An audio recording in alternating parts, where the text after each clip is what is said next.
katanungan lang po ay kung totoo po ba ang venial sin at ano po ang pinagkakaiba nito sa mortal sin. Maraming salamat po. Salamat din. Kasiyahan ka nawa ng Panginoon. At punta naman tayo ng bukid. Ang tanong ko po ay ganito. Maliligtas pa din ba ang tao kahit di siya umalis sa iglesyang kanyang kinaamiban sa ngayon? Dahil doon sa iglesyang yun, doon ito nagbago, dating masama, at doon siya nakakilala ng Diyos. Dahil mabait daw ang pastor, kahit mali-mali ang turo sa mga miyembro. Ano po ang masasabi ng Biblia patungkol dito? Niya sa kanila, kayo ang nag-aaring ganap sa inyong sarili sa paningin ng mga tao. Datapwat nakikilala ng Diyos ang inyong mga puso, sapagkat ang dinadakila ng mga tao ay kasuklam-suklam sa paningin ng Diyos. Meron palang mabait, dakila sa mga tao kasi nagpapakitang tao, mabandon sa aral na napag-aralan nila. Sabi ni Pablo, umiwalay kayo sa kanila, lumayo kayo sa kanila, magsilayo kayo, sapagkat ang mga gayon hindi naglilingkod kay Kristong Panginoon, kundi sa kanilang sariling tiyan. Negros Occidental, Valladolid. Go ahead, Negros Occidental, please. Brad, may pamangkutanay ko.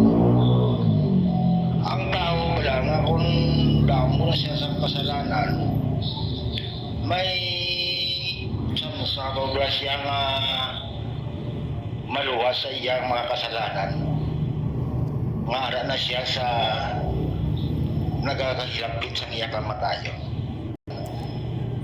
Ngara na siya sa nagkakahilapit sa iyang kamatayon. Papatawad mo pa siya, Brad, sa mga Ginoo. Bawa, hindi niya alam ang aral ng Diyos, ano? At dahil sa hindi niya alam, wala siyang pananampalataya, maaaring mapatawad siya ng Diyos, maawa ang Diyos sa kanya. Pero kung alam niya yung aral, narinig niya na yung totoo, ayaw niya na sumampalataya, ayaw niya na sumunod, binigyan siya ng chance o ng pagkakataong sumunod, ayaw niya, ay iba yun.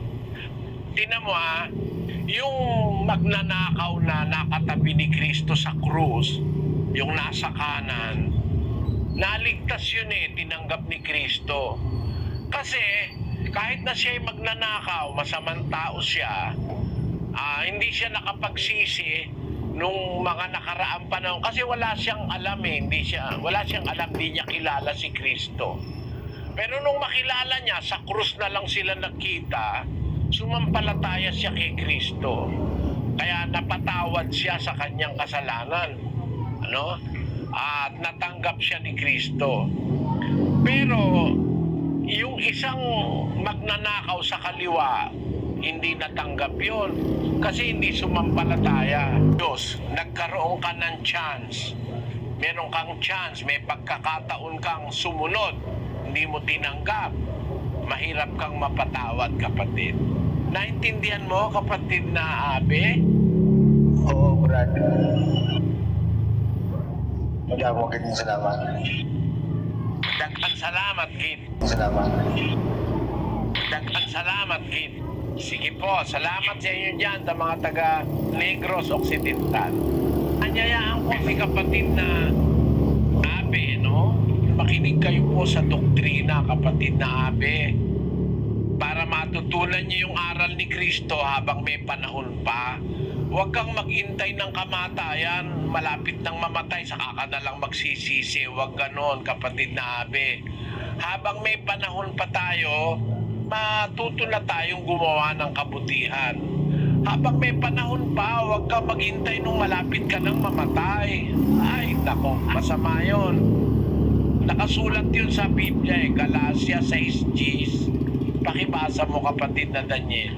Kaya nga, samantalang tayo'y may pagkakataon, ay magsigawa tayo ng mabuti sa lahat, at lalong-lalo na sa mga kasangbahay sa pananampalataya. Salita ni San Pablong sinulat na salita ng Diyos, Ang sabi, samantalang tayo'y may pagkakataon. Sabi sa Hiligay nun, Gani niyan sa may kahigayunan kita, magbuhat kita sang maayo. ayon, sa may kahigayunan kita, magbuhat kita sang maayo. Ayon sa tanan nga tao. Kailangan sa may kahigayunan kita, magbuhat kita sang maayo. Pakinggan mo, compare mo, pagtularin mo, paghambingin mo. Para makita mo kung totoo kung hindi. Makinig po kayo ng doktrina. Ito po ay maaaring makarating sa inyo minsan lang sa isang buhay natin. Once in a lifetime na magkaroon tayo ng encounter sa katotohanan. It's a very rare opportunity na magkaroon tayo ng pagkakataong umalam ng totoong aral ng Diyos, pag-aaral ng doktrina ng Panginoong Jesus. Samahan nawa tayo ng Panginoon. Go ahead, Batanes. Kung hindi kami talaga, salamat po sa Diyos. At ako tatanong po dito sa mga Batanes, sa po siya, patuloy ko rin po siya. Ang tanong ko lang po, brother, bakit po ba sa napakalaging issue mo sa kapatiran mo yung pagsamba mo ng mga Katoliko sa mga imahe or religan? Though parang po sa akin, kasi isa po Katoliko, nandyan po yung imahe po ng certain saints or religan, hindi dahil yung sculpture po yung sinasamba ko, kundi parang remembering mo na like picture ng po niya, pero yung panalangin ko po yung galing ko sa kalooban po. So, ang pangalawang tanong ko po, ano po bang magandang paliwanag kung bakit masama po yung paggawa ng mga imahe at pagdasal po sa harapan ko? Alam mo kapatid, hindi naman natin kailangan ng paliwanag ng kahit na sino. Ang kailangan natin sumunod sa salita ng Diyos. Ang salita ng Diyos kasi ang makakapagligtas sa atin. Ang salita ng Diyos kaya dinala sa lupa ng Panginoong Jesus para gumawa ng pagliligtas, pagtutuwid, pagtuturo ng katotohanan. Yun ang dahil kaya may salita ang Diyos sa atin. Kaya nakikipag-usap ang Diyos sa atin. Hindi natin kailangan ng paliwanag pa ng kahit na sino. At ang salita ng Diyos ganito, no? Pakinggan mo, sabi mo, Katoliko ka, ha? Siguro, alam mo naman yung sasabihin ko sa'yo, no? Yung pasyon, ang Katoliko may gawa nun. Yung pasyong Henesis ni Padre Mariano Pilapil ng Katoliko at saka yung pasyong Candaba ni Padre Aniceto de la Merced, no? Yung mga pasyon na yan, binabasa yan sa Pilipinas pagka mahal na araw. Ang sabi dun sa pasyon, ganito, huwag kang magagalit, pasyon ng Katoliko ito. Doon sa pasyong Katoliko, ang sabi ay sukat mong maalaman sa sulat na papalaman. Ang sulat, yun yung Biblia. Kasi yung mga ibang na sinasabi sa pasyon, kinopya ni Padre Pilapil sa Biblia. Sukat mong maalaman sa sulat na papalaman, ang buong Diyos nga lamang, siyang dapat na luhuran at sambahin gabit araw. Ayun, ang liwanag, oh. Ang buong Diyos lamang. Yung salitang lamang, isa lang ang sasambahin mo. Siya mo lang luluhuran, yung Diyos na may lalang sa atin. Yun ang sinasabi sa Biblia, 95:6 ng awit. O magsiparito kayo, tayo'y magsisamba at magsiyukod. Tayo'y magsiluhod sa harap ng Panginoon na may lalang sa atin. Ang luluhuran natin yung may lalang sa atin. Hindi yung ginawa natin sa espiritu at sa katotohanan. Yun ang aking masasabi, kapatid na Juliana. Ipagpaumanhin mo kung meron akong nasabing labag sa kalooban mo. Narinig ko kasi yung tanong mo. Galing yun sa isang kaisipang clear. Naniniwala ako, maaluwalas ang isip mo. Kaya lang, ay maaaring nailigaw ka sa paniniwala.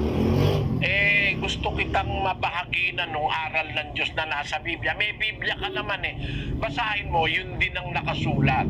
Huwag kang luluhod sa mga nilalang. Yun ang sinasabi. Huwag kang gagawa ng mga larawang inanyuan. Salamat sa iyong pagdalo, kapatid na Juliana. Pagpalaing ka nawa ng Panginoon. Lian, Batangas. Nandun si kapatid na Edwin Magdarog at ating mga panawin. Batangas, go ahead please. Opo, kapatid na Daniel, kapatid na Eli, salamat po sa Diyos. Wala po dito sa barangay Pilupusan sa Lian, Batangas. Ang magtatanong po dito, kapatid na Daniel, kay kapatid na Eli, si kapatid na Leodegario Bailosis Sr.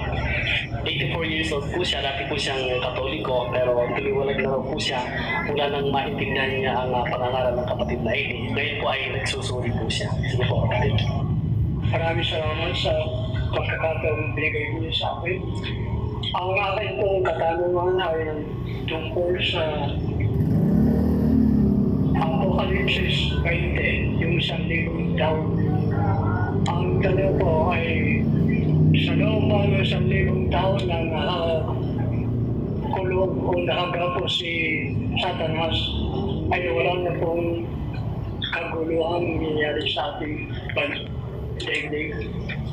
At ang kasunod po niya, kailan po nangyayari ito o nangyari na po ba ito ang 1,000 taon? Ito ang unang katanungan po. Buhay na magmuli na tinatawag sa Biblia, mag-ahari sila kasama ni Kristo sa loob ng 1,000 taon. Doon sa loob ng 1,000 taon na yon, nakakulong naman si Satanas. Tuloy natin yung binabasa natin sa Apokalipsis Kapitulo 20, versikulo 1. At nakita ko ang isang anghel na nananaog mula sa langit na may susi ng kalaliman at isang malaking tanikala sa kanyang kamay.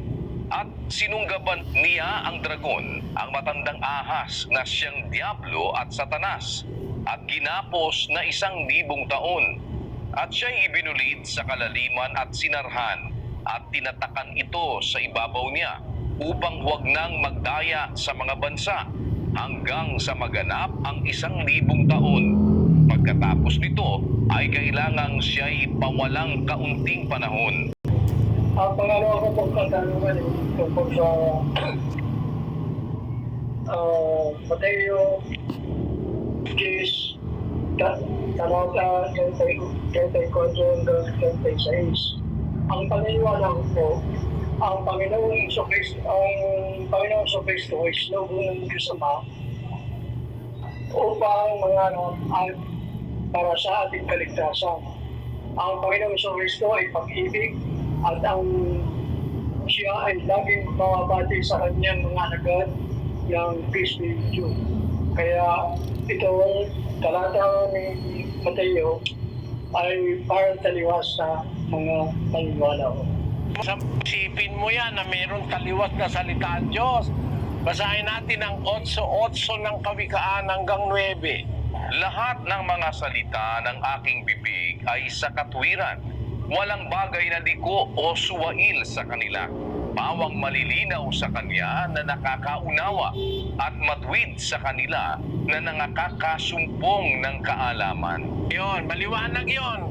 Ang lahat ng salita ng aking bibig ay sa katwiran. Walang bagay na liko o suwail sa kanila. Kanino walang liko? Malinaw sa kanyang nakakaunawa. Pag hindi ka nakakaunawa, magkakakontradiksyon nga. Pero kung nakakaunawa ka, hindi kontradiksyon ang salita ng Diyos. Walang kahit isang kontradiksyon sa Biblia. Pakita ko sa iyo, kapatid, yung binigay mong talata, 10:31, 34, at saka 36. Basahin natin. Huwag nga kayong mga takot. Kayo'y lalong mahalaga kaysa maraming maya. Kaya't ang bawat kumikilala sa akin sa harap ng mga tao, ay kikilalanin ko naman siya sa harap ng aking Ama na nasa langit. Datapwat, sino mang sa aking magkaila sa harap ng mga tao, ay ikakaila ko naman siya sa harap ng aking Ama na nasa langit.